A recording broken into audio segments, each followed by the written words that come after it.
I think that what upsets people is they don't know that they seem to operate without authority, that seem to operate, as General Horst of the 3rd Infantry was quoted as saying, they run loose, they do stupid things, and they have no authority over them. Somehow Americans feel comfortable about the military because they think there's a system there to make sure they do the right thing. And they worry that private contractors don't feel the same restraints.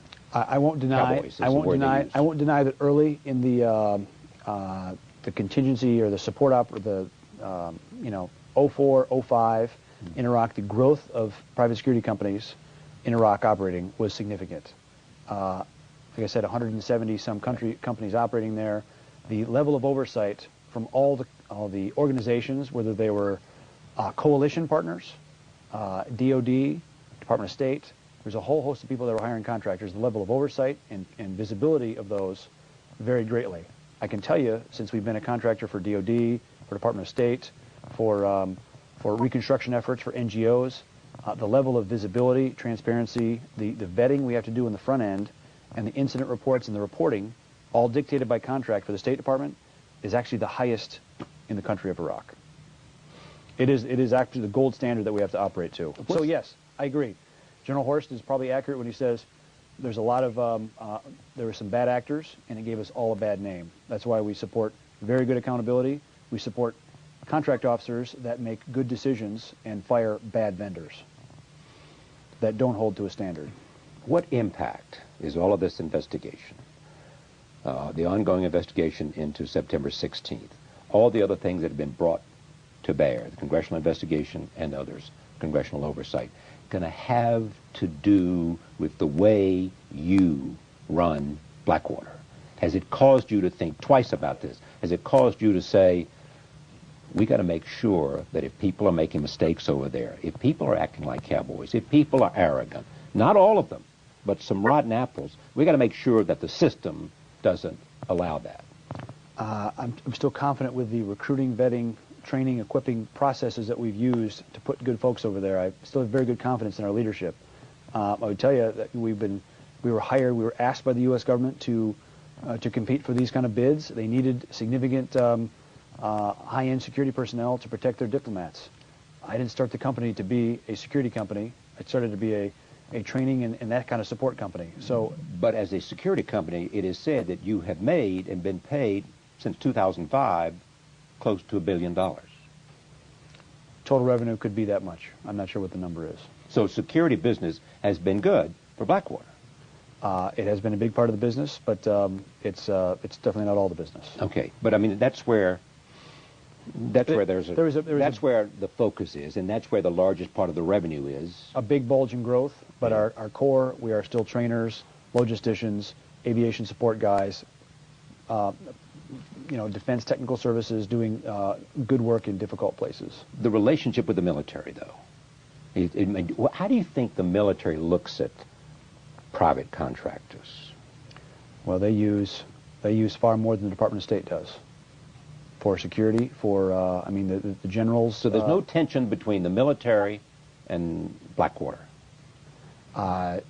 Sure, there's tension occasionally from some specific officers, but I can tell you with our operations center in Baghdad, there's at least 2 persons from the military there 24/7, 365 days a year. So in terms of linkage and communication, knowing what one party is doing and the other's not, those communication measures are in place. Do you believe your presence there, in terms of the incidents that have been raised, and especially September 16th, has raised questions that undermine trust in America and Iraq?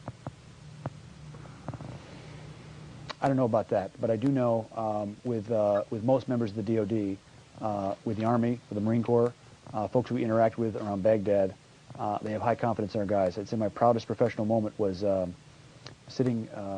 spoke at the War College about 1.5 years ago, and a colonel, a full-bird colonel, came up to me. He said he'd just come back from Baghdad as a brigade commander. He said, I want you to know, as he was saying, as my soldiers are driving around the city at the top of their dashboards with the Blackwater call signs and frequencies. Because what? Because his soldiers knew that if they were in trouble, the Blackwater guys would come for them. Now that could be true, absolutely true, as it is, because you've said it, I assume it.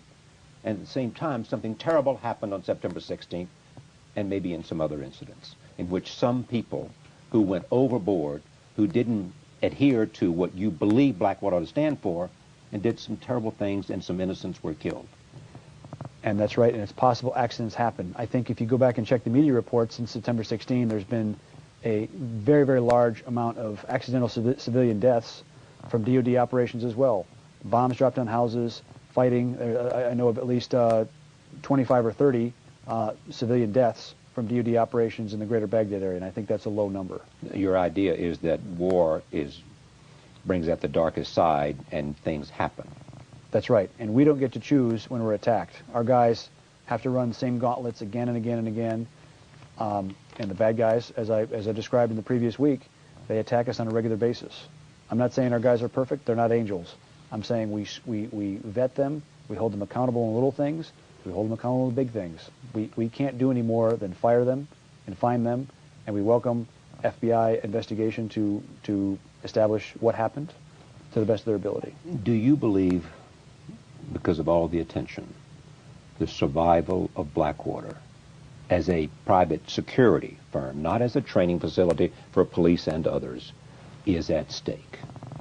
Has this caused into question issues that could mean you have to leave Iraq and you don't have the private security business you have now, which has given you $1 billion over the last 2 years? Well, I think we've done a very good job for the State Department. Any complaints from the State Department? Have they said, we're unhappy, we don't like what you've been doing? Yes, we're thrilled and pleased and thank you that nobody's been killed. To my knowledge, there have been no verbal or written reprimands or anything on people. At any stage have they said to you, not just since September 16th, but at any time that you have been essentially guarding their diplomats, said, we're not happy with the way things are, we're not happy with the conduct of your people, we don't like the way you're doing your job? No, we have a very good working relationship with them, especially in the field. They very much appreciate the job we do. I've gotten numbers of calls from the previous ambassador, from Deputy Chief of Mission after we had guys killed, after they were wounded. We also receive a lot of indirect fire into our camp. The whole Green Zone does. And they just said, hey, we really appreciate the job you're doing. Thanks for staying here. Thanks for hanging tough. Please don't go. We had 3 helicopters shot down. We've had men killed this year. We've had men grievously wounded this year. I mean, it's not the safest place in the world. So we've done a good job for them. I hope we're given the chance. If individual bad judgments were made, hold them accountable. But I believe the company overall has provided great personnel to the letter of the contract. We've executed the mission put before us, and all the State Department people charged with, that we were charged with protecting are alive and well, and still able to do their jobs.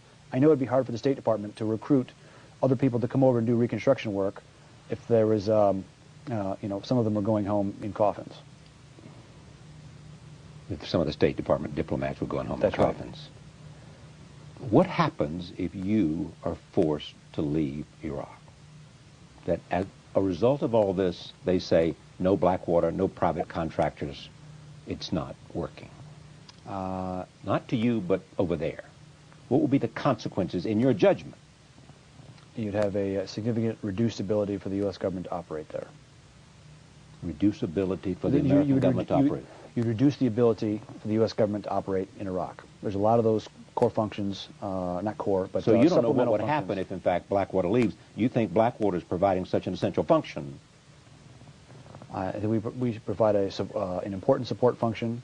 They could certainly operate without us, but they certainly couldn't do the meetings, the venues.